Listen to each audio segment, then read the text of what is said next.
Vamos nos colocar de pé em nome de Jesus. Queria convidar você a se colocar de pé. Eu vou ler aqui só o versículo. Depois eu quero louvar um hino para que você possa entender a palavra de hoje em nome de Jesus. Abra sua Bíblia, o livro de Gênesis. Depois a gente ajeita isso aí, Claudinho. Livro de Gênesis, capítulo 50, é o último capítulo do Gênesis. Veja o versículo de número 20. Versículo 20, o capítulo é o de número 50. Amém?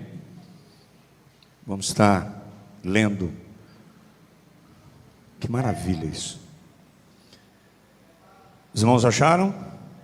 Gênesis capítulo 50, versículo 20. Está escrito assim: mas vocês planejaram contra mim o mal, mas Deus planejou o bem, para preparar este dia, para que vivesse muita gente. Louvado e agradecido ao nome do Senhor. Pai Santo, muito obrigado pela Tua palavra, Deus. Nos comunica, fala conosco, a começar por mim, Senhor. Fala comigo, com toda a igreja, nessa noite em nome de Jesus.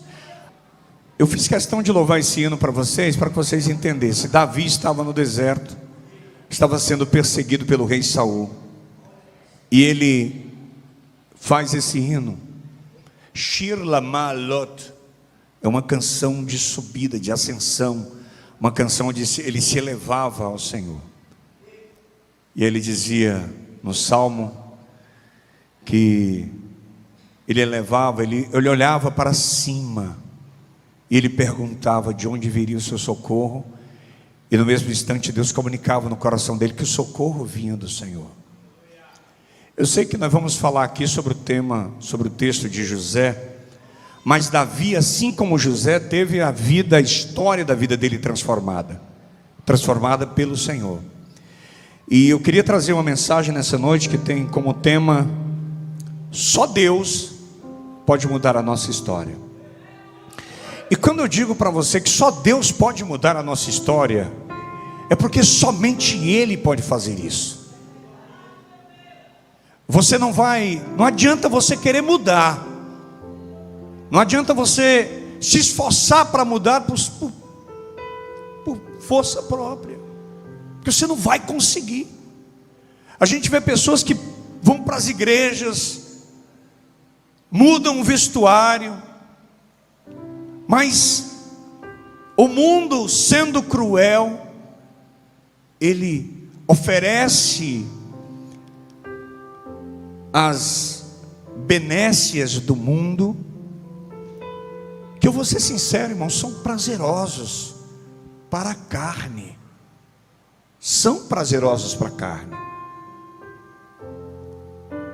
E aí elas acabam caindo nos desejos carnais, porque elas decidiram no coração de si próprio mudar as suas histórias. A partir de agora eu vou mudar. Você não vai mudar.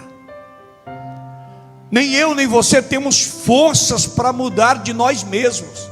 Não adianta. Vai passar 1 ano, 2 anos, 10 anos, e você não vai mudar de vida, se você não decidir que Deus vai mudar a sua vida.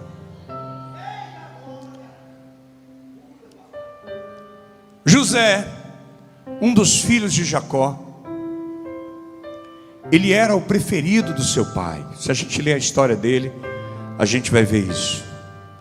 Ele foi o primeiro filho de Raquel, que era dentre as esposas de Jacó a mais preferida, a amada dele.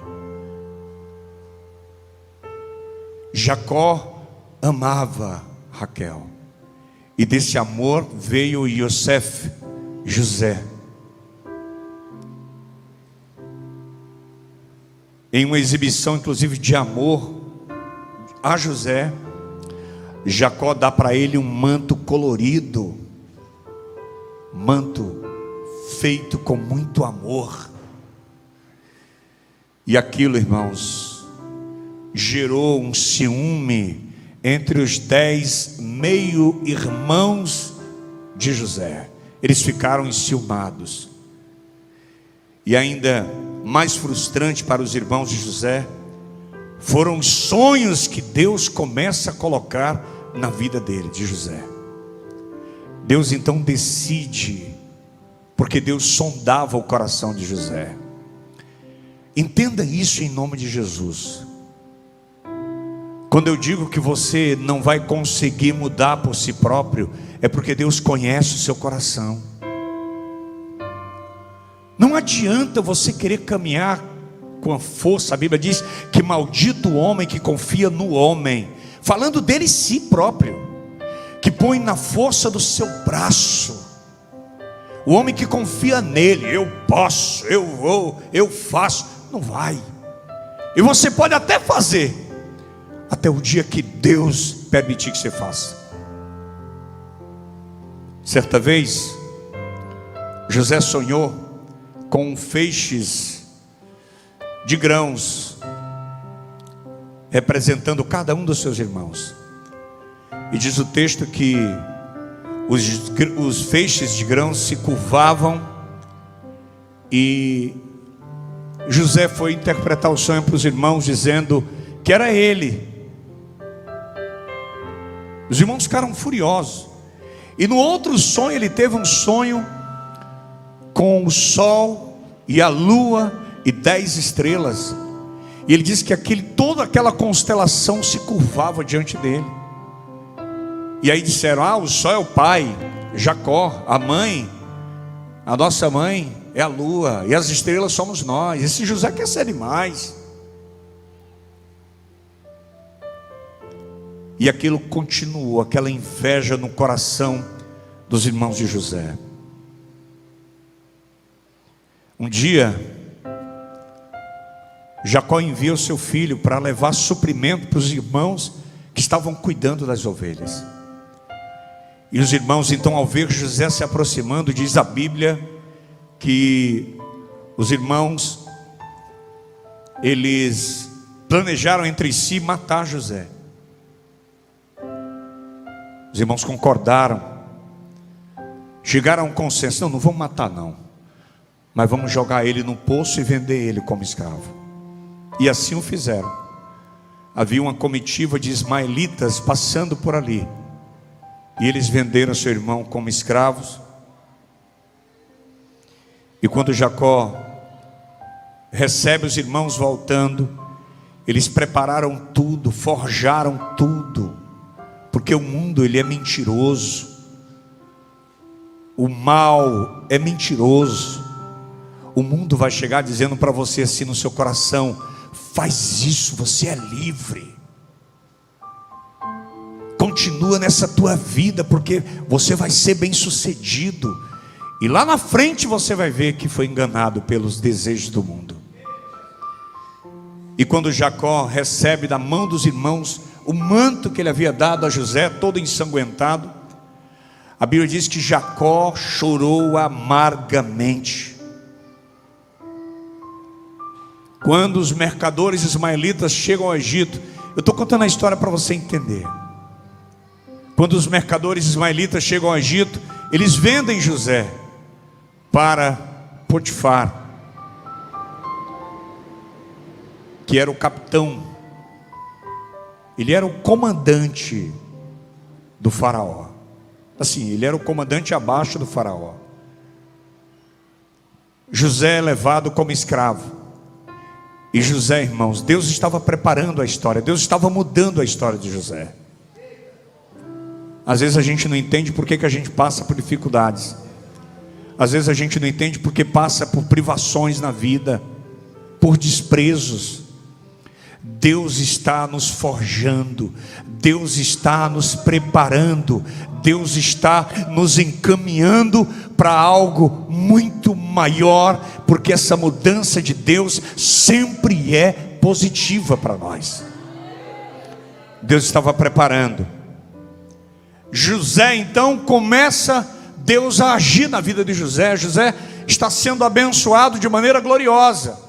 A história dele está melhorando. E quando tudo estava encaminhando para o bem, aparece ali alguém que estava prestes a anular essas bênçãos, o sucesso na vida de José. Era nada mais, nada menos do que a esposa de Potifar.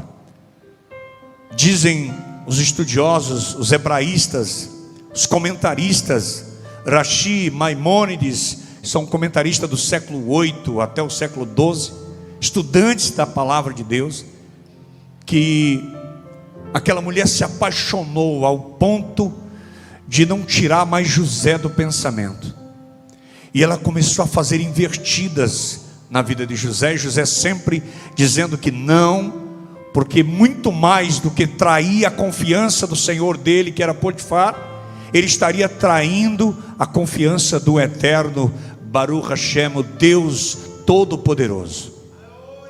A maior preocupação de José era essa, era trair a confiança do Senhor.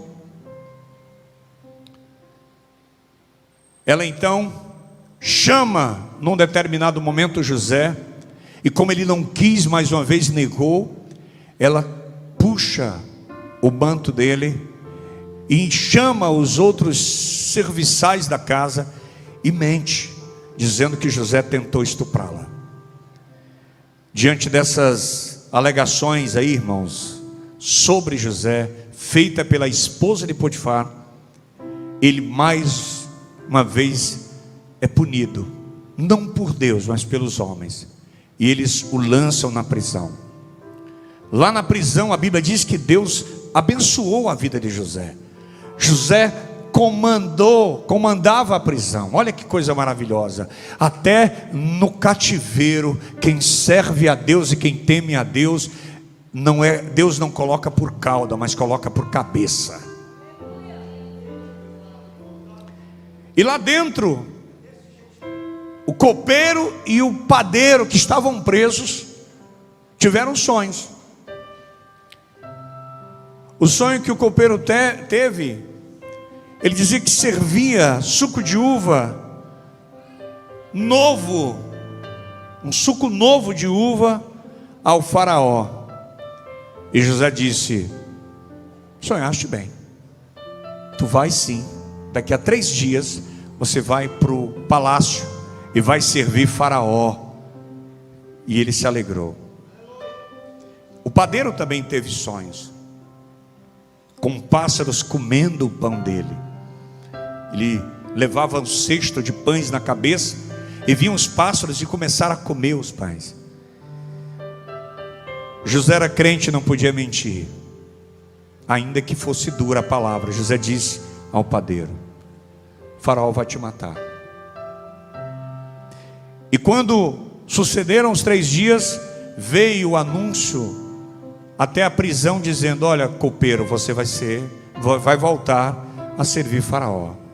E José chega para ele e diz: olha, não esquece de mim, intercede por mim junto a faraó. Passaram-se alguns tempos, e o faraó também teve sonhos. Todo mundo conhece a história dos sonhos de faraó. Ele sonhou com vacas magras e vacas gordas, e as vacas magras comiam as vacas gordas. Ele sonhou com espigas cheias, espigas mirradas, e as mirradas destruíam. José então é lembrado anos depois, 7 anos exatos, e na hora do tormento que faraó vivia, o copeiro ousa e diz: Senhor, tem um homem lá na prisão, que ele interpretou o meu sonho e se confirmou, estou aqui te servindo. E como um ato de desespero, porque ele era hebreu, e os egípcios sempre foram inimigos de Israel, eles então mandaram chamar José. E quando José chegou e interpretou o sonho se cumpriu. Vieram 7 anos de muita fartura, e faraó seguiu as orientações de José de armazenar todo o trigo. E vieram 7 anos de fome, de escassez no mundo inteiro. Então todas as pessoas de todos os lugares vinham até o Egito para comer do trigo que estava armazenado. E veio também os filhos de Jacó. Vieram José os conheceu, mas não se revelou a eles. Eles então levaram o trigo. E eles colocaram uma taça em um dos potes. Eu estou aqui avançando a história. Ele então chama os irmãos e manda que os irmãos volte para o pai dele e traga o filho mais jovem, Benjamim, que era irmão de José. E aí o pai fica aflito: poxa, eu já perdi José, que era o filho da minha esposa Raquel, e agora está pedindo para levar meu outro filho. É tudo que eu tenho da minha esposa, eu já perdi um filho dela e estão querendo levar o outro. Mas acabou que ele entendeu a necessidade e enviou o filho. E quando o filho chega lá, tinha ficado um irmão preso. E esse irmão que havia ficado preso se reencontra com os irmãos. E José então se revela. Os irmãos, antes de José se revelar, os irmãos de José achavam que Deus estava punindo eles por eles terem vendido José como escravo. Sem que ele soubesse, José então se revela ali para os irmãos. E o interessante é que nesse ponto José não conseguiu mais se conter. Ele cai em prantos, começa a chorar. É o momento que ele se revela para os irmãos. Em Gênesis 45, no versículo 5, está escrito assim: mas agora não se aflijam e nem fiquem furiosos com vocês por terem me vendido para cá, pois para preservar a vida me enviou Deus diante de vocês. Olha, irmão, José garantiu aos irmãos que não os machucaria, e ao contrário, ele pediu aos irmãos que trouxessem Jacó de volta. Traga o pai para cá. Jacó então vem, se reúne com o seu filho, que há muito tempo ele não via e tinha até achado que ele estava morto. E olhando aí toda a trajetória na vida de José, irmãos, ninguém poderia imaginar que a vida dele pudesse dar toda essa volta.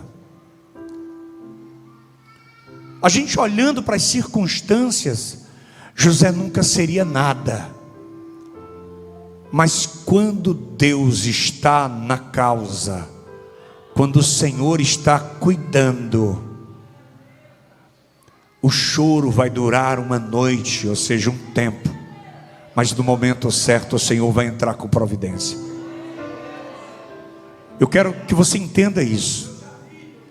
Nesse exato momento, talvez no seu coração exista uma aflição por circunstâncias adversas, saúde financeira, talvez de relacionamentos, talvez afetiva. Mas dessa noite Deus nos tranquiliza pela sua palavra, que Ele está no controle de todas as coisas. Ele tem poder para mudar a sua história.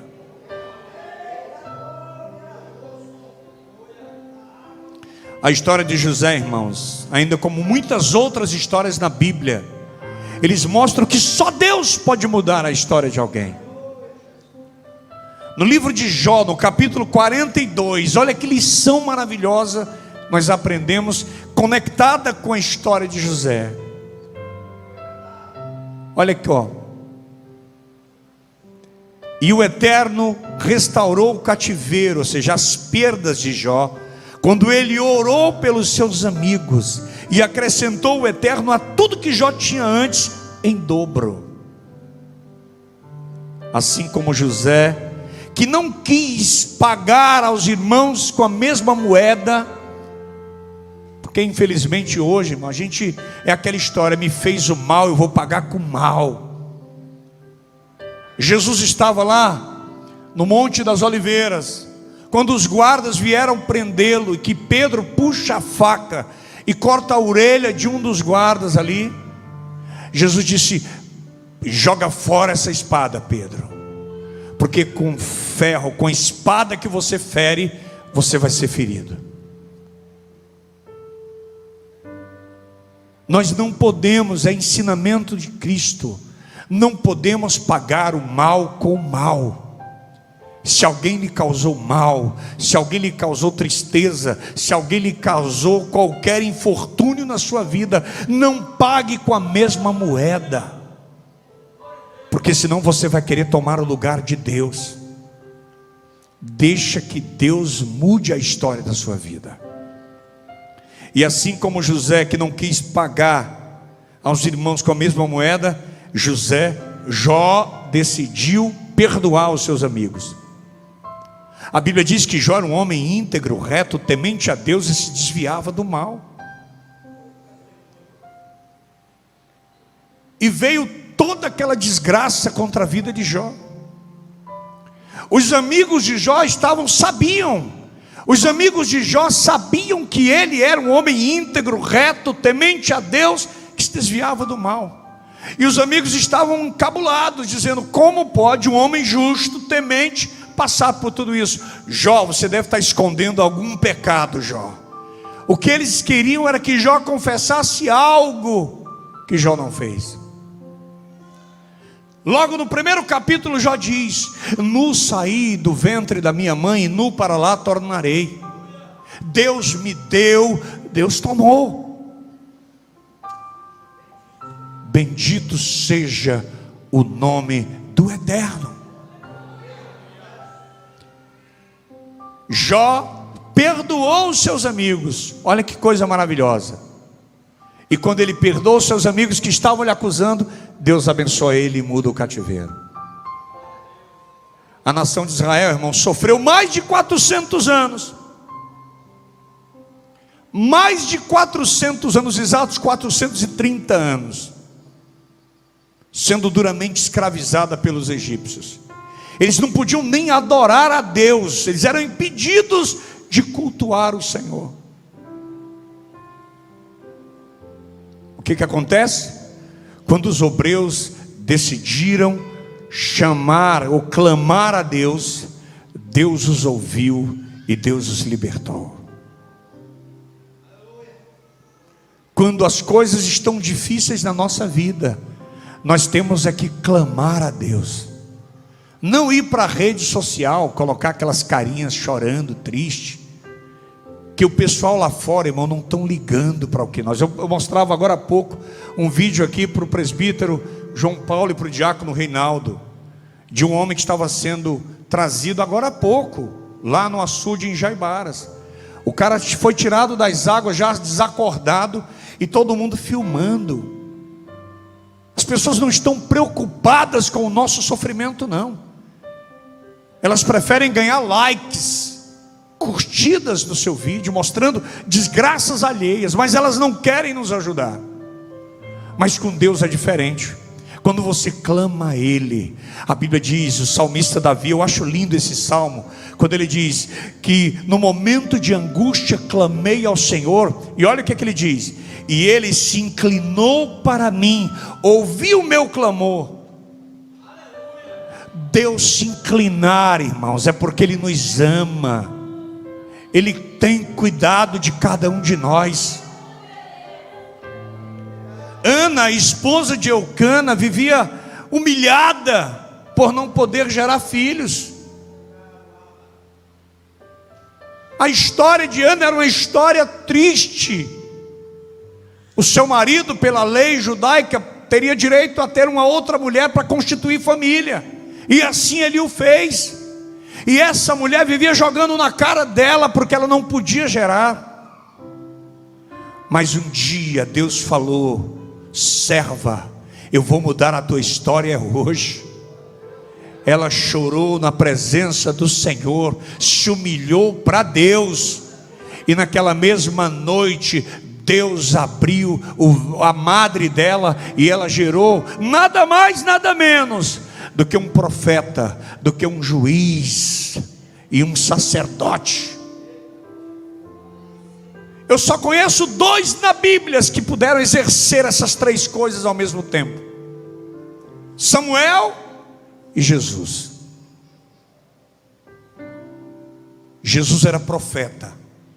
Jesus, ele é sacerdote. Ele está intercedendo por nós com gemidos inexprimíveis.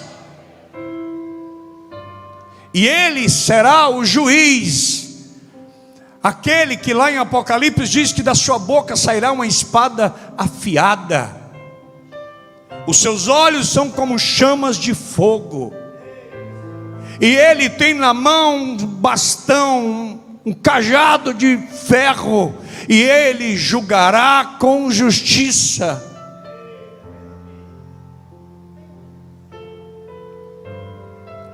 Jeremias capítulo 30, olha que versículos maravilhosos. Gadavar asher haya ler Yirmiyahu me'et Adonai lemor. E a palavra veio a Jeremias da parte do Eterno dizendo: Kol amar Adonai Elohei Israel lemor.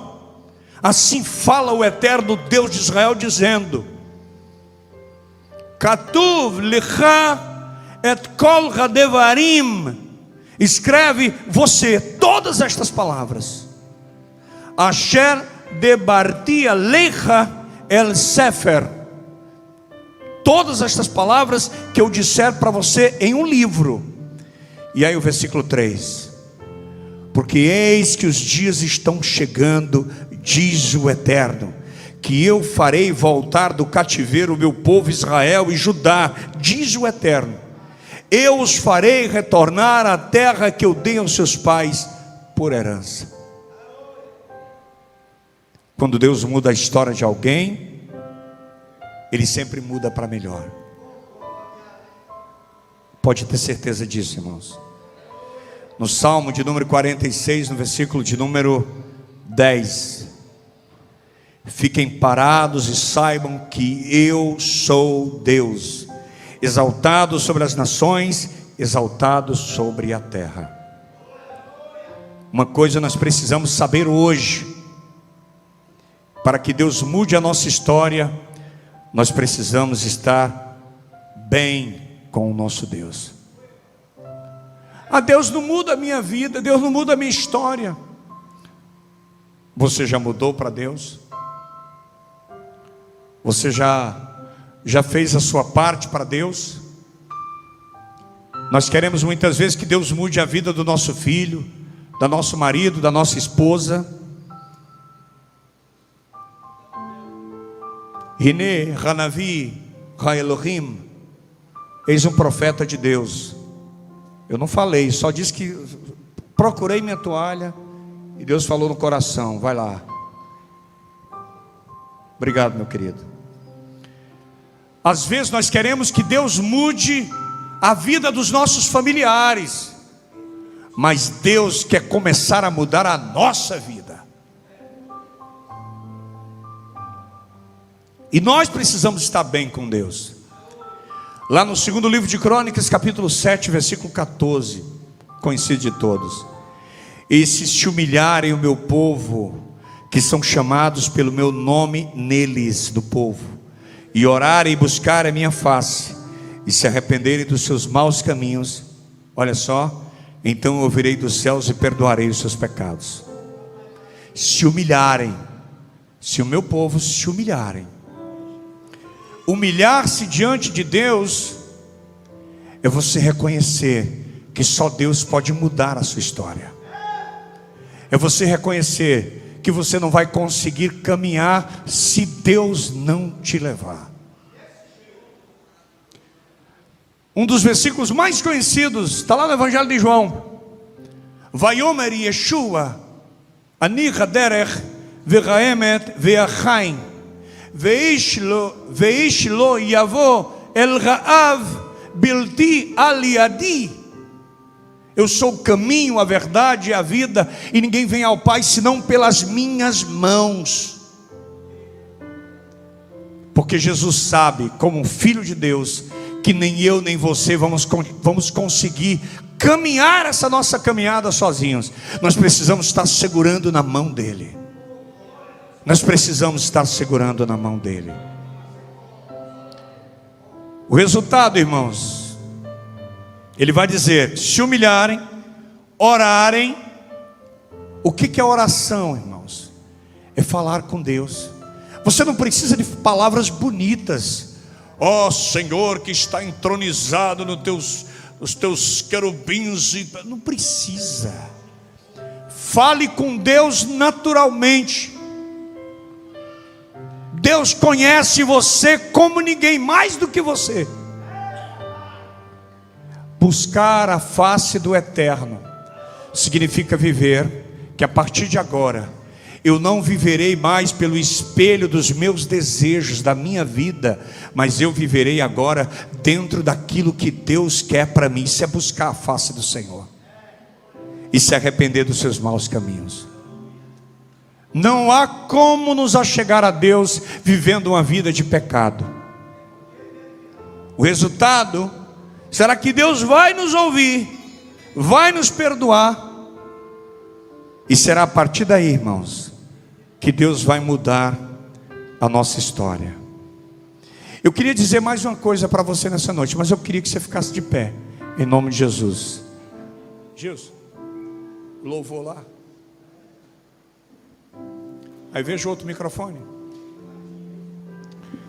Eu queria só ler um versículo aqui para vocês, para a gente terminar.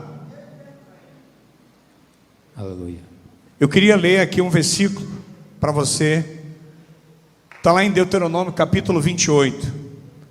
E será que, se ouvires a voz do Senhor, o teu Deus, tendo cuidado de guardar todos os seus mandamentos que eu te ordeno hoje, o Eterno seu Deus te exaltará sobre todas as nações da terra.